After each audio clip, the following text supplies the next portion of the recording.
All right, here we go. Chapter 3. It's called Ramona and Ribsy. Get your blanket, get comfy. I am going to read this whole chapter, so if it does get long, you're welcome to pause and take a break. I would like to get this done so that you could take the AR by Thursday. All right, here we go.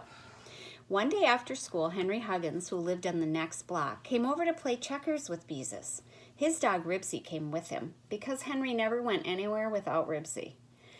Beezus liked Henry because she knew he thought she had more sense than most girls, and the two often played checkers together. So far, Beezus had won 48 games and Henry had won 49, not counting the games that Ramona had spoiled by tipping over the checkerboard. This afternoon, Beezus and Henry knelt on either side of the coffee table with the checkerboard between them. Ribsy lay on the rug near Henry and warily watched Ramona, who was wearing her rabbit ears, and riding her tricycle around the living room. "Your move," said Henry to Beezus. "I want to play," said Ramona, riding her tricycle up to the coffee table and shaking her head to make her ears flop. Ribsy got up and moved to a corner, where he lay down with his nose on his paws to watch Ramona. "You're too little," said Beezus, as she moved a checker. "Besides, only 2 people can play checkers." "We could play tiddlywinks," said Ramona. "I know how to play tiddlywinks." Beezus did not answer. Her mind was on the game as she watched Henry's move very carefully. "I said we could play tiddlywinks," yelled Ramona. If you never played tiddlywinks, it's pretty easy to play. You could look it up and have a game yourself.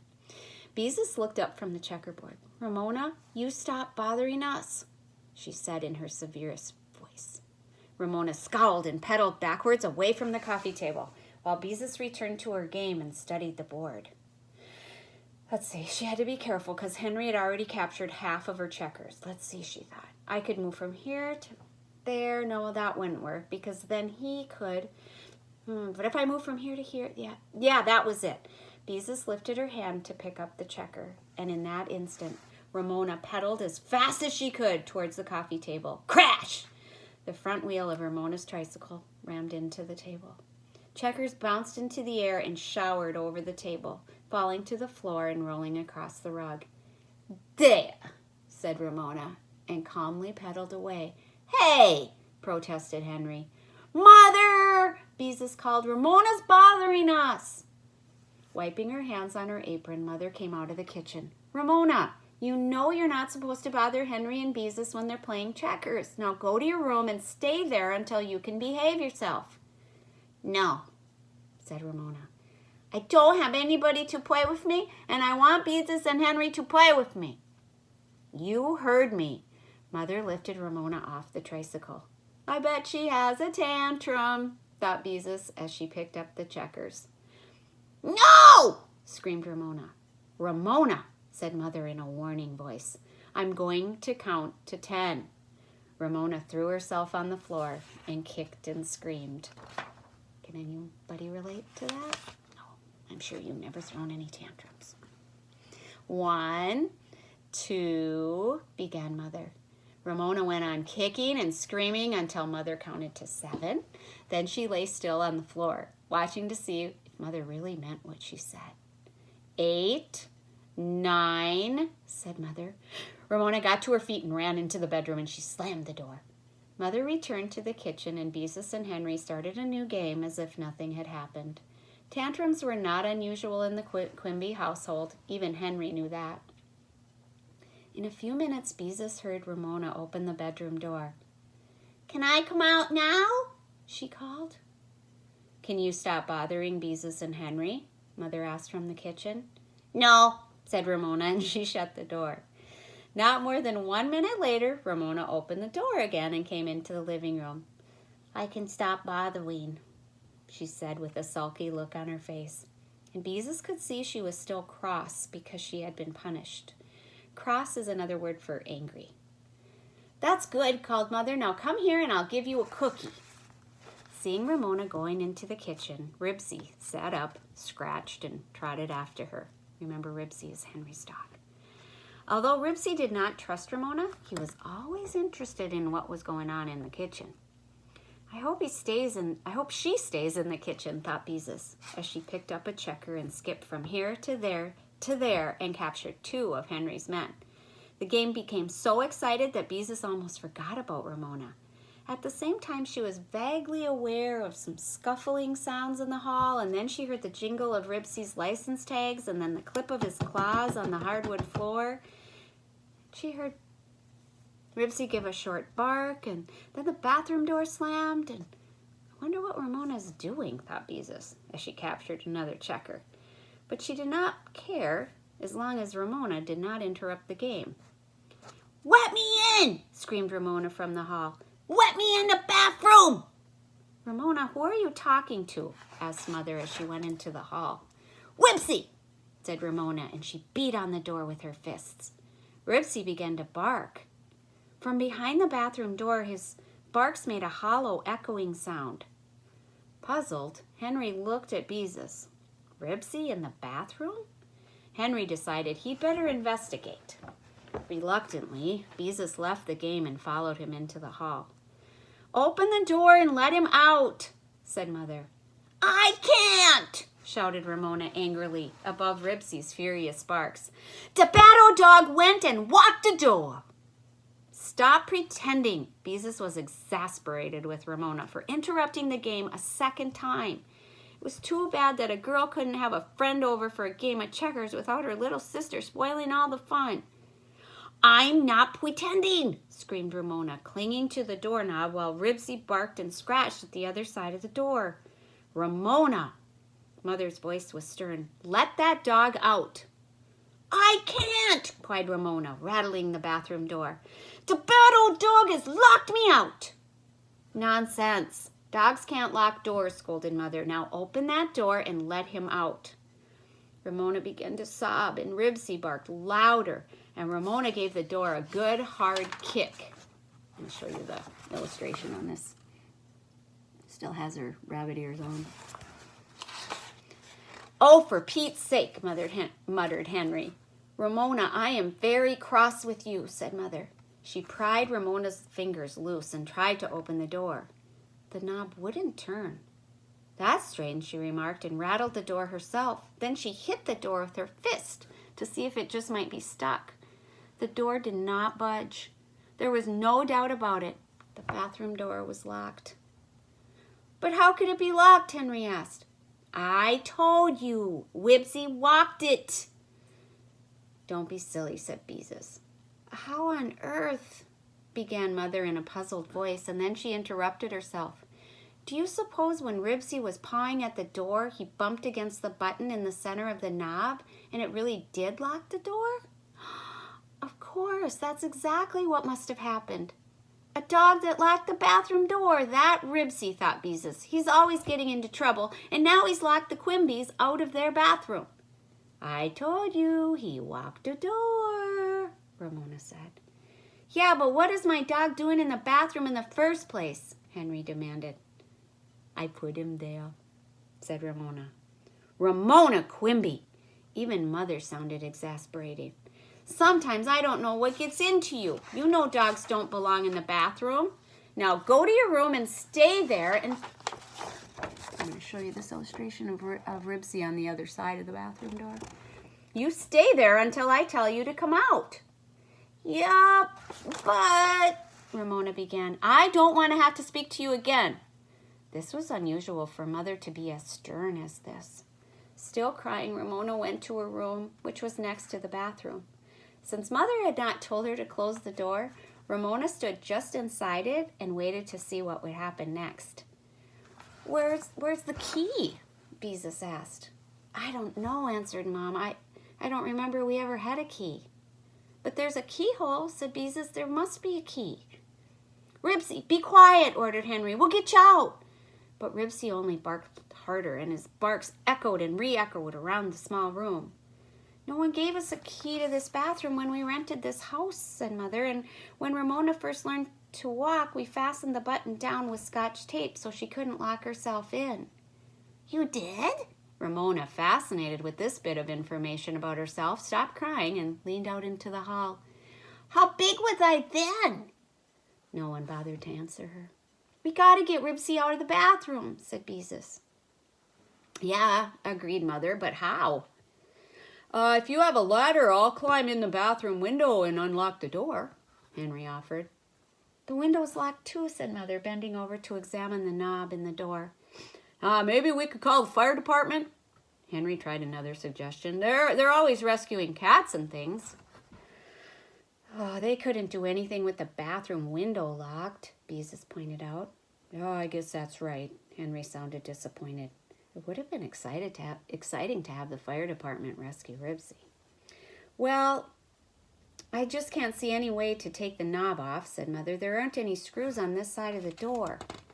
We got to get him out some way, said Henry. We can't leave him in there. He'll get hungry. Beezus did not think this remark of Henry was very thoughtful. Of course Ribsy'd get hungry if he stayed in the bathroom long enough, but on the other hand, they would need their bathroom. And it was Henry's dog who had locked them out. Then Beezus made a suggestion. Maybe if we just push some glue under the door so Ribsy could get his paws in it and then call to him, he'd scratch on the door and then his paws would stick to the button and the knob and then he could unlock it himself. Beezus thought her idea was a good one until she saw the disgusted look on Henry's face. Well, I just thought it might work, she said apologetically. Mother, began Ramona, leaning out of the hall. Mother paid no attention to her. Oh, I just don't see what else we can do. Mother, said Ramona urgently, and this time she stepped into the hall. Unless we get a ladder, go back to your room, Ramona, and break the window so we can unlock it, Mother continued, speaking with one sentence inside each other, the way grown-ups so often did with Ramona around. But Mother, insisted Ramona even more urgently, I have to. Oh dear, I might have known, sighed Mother. Well, come on, I'll have to take you next door. Leave it to Ramona, thought Beezus, embarrassed to have her little sister behave this way in front of Henry. Don't worry, Ribsy, said Henry. We'll get you out somehow. He turned to Beezus and said gloomily, if we don't get him out by dinner time, maybe we could cut some meat up in little pieces and then shove it under the door to him. I don't see how we could get him a drink of water, though. Well, we have to get him out before then, said Beezus. Father wouldn't like it if he came home and found Ribsy had locked him out of his bathroom. Well, Ribsy couldn't have locked the door if Ramona hadn't put him in the bathroom in the first place, Henry pointed out. What a dumb thing to do. Beezus had nothing to say to this, but what could she say when it really had been Ramona's fault? Mother and Ramona soon returned. I think we'll get Ribsy out now, said Mother cheerfully. The lady next door says her little grandson locks himself in the bathroom every time he comes to visit her, and she always unlocks the door with a nail file, and she showed me how to do it. Mother found a nail file which she had inserted into the keyhole. She wiggled it around, the doorknob clicked, and Mother opened the door. It was as easy as that. With a joyous bark, Ribsy bounded out of and jumped right on Henry. Good old Ribsy, said Henry. Did you think we were going to leave you in there? Ribsy wriggled and wagged his tail happily because he was free at last. Now, maybe he will be a good dog, said Ramona sulkily. He is a good dog, aren't you, Ribsy? Henry patted him. He is not a good dog, contradicted Ramona. He took my cookie away from me and he gobbled it right up. Oh, said Henry uncomfortably. I didn't know he ate your cookie. Well, he did, said Ramona, and I made him go in the bathroom until he could be a good dog. From the way Henry looked at Ramona, Beezus could tell he didn't think much of her reason for shutting Ribsy in the bathroom. Oh, Ramona, Mother looked amused and exasperated at the same time. Just because you were sent to your room for no reason, for you to try to punish Henry's dog, is no reason for you to try to punish Henry's dog. It is too, said Ramona defiantly. He was bad. Well, I guess I better be going, said Henry. Come on, Ribsy. Don't go, Henry, begged Beezus. Maybe we could go out on the porch or someplace and play a game. Some other time, maybe, answered Henry. I've got things to do. All right, agreed Beezus reluctantly.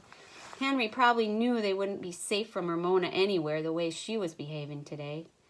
When Henry had gone, Ramona gave a hop to make her rabbit ears flop. Now we can play tiddly-winks, she announced as if she'd been waiting for this moment all afternoon. No, we can't, snapped Beezus, who could not remember the last time she'd been so annoyed with Ramona. Yes, we can. Henry's gone now. We can't because I won't play, so there, answered Beezus. It wasn't as though Henry came over every day to play checkers. He only came once in a while. And then they couldn't play because Ramona was so awful. Just then the telephone rang and Mother answered it. Oh, hello, Beatrice, Beezus heard her say. I was hoping you'd call. Tiddlywinks, tiddlywinks, I want to play tiddlywinks, chanted Ramona, shaking her head back and forth. Not the way you spoiled our checker game, said Beezus. I wouldn't play tiddlywinks with you for $1,000,000. Yes, shouted Ramona. Children, Mom put her hand over the mouthpiece of the telephone. I'm trying to talk to your Aunt Beatrice. For a moment, Beezus forgot about her quarrel with Ramona. Is she coming over today? She asked eagerly. Not today, Mother smiled at Beezus, but I'll tell her that you wish she'd come. Tell her she hasn't been here for like 2 whole weeks, said Beezus. Tiddlywinks, chatted Ramona, more quietly this time. We're going to play tiddlywinks. We are not, whispered Beezus furiously. And as she looked at Ramona, a terrible thought came to her. Right that very instant, she was so exasperated with Ramona that she did not like her at all. Not one little bit. Crashing her tricycle into the checkerboard, throwing a tantrum, shoving a dog into the bathroom. How could one 4-year-old be such a pest all in one afternoon? And Ramona wasn't one bit sorry about it either. She was glad she'd driven Henry home with her naughtiness. Just look at her, thought Beezus. Cookie crumbs sticking to the front of her overalls and her hands and her face all dirty and those silly paper ears. She's just awful. That's what she is. She's perfectly awful. And she looks so cheerful.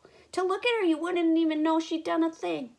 She spoiled my whole afternoon and she's happy. She even thinks she'll get me to play tiddlywinks with her. Well, I won't. I won't because I don't like her one little bit.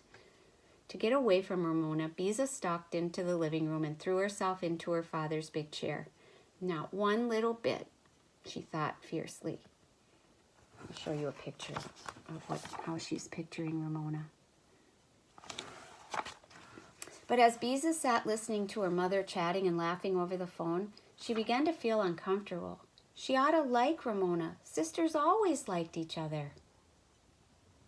They were supposed to, like Mother and Aunt Beatrice. But that was different, Beezus thought quickly. Aunt Beatrice wasn't like Ramona. She was Aunt Beatrice. She was loving and understanding and full of fun. Ramona was noisy and grubby and exasperating. I feel so mixed up, thought Beezus. Sometimes I don't like Ramona at all, and I'm supposed to like her because she's my sister. And, oh dear, even if she's little, can't she ever be more like other people's sisters? All right, thanks for listening, boys and girls. If this got long, go back and listen, because that's a strategy too, to make sure you'll get this right on your AR, because I'm sure there's some questions about that chapter on the AR test. All right, have a great day. Bye-bye.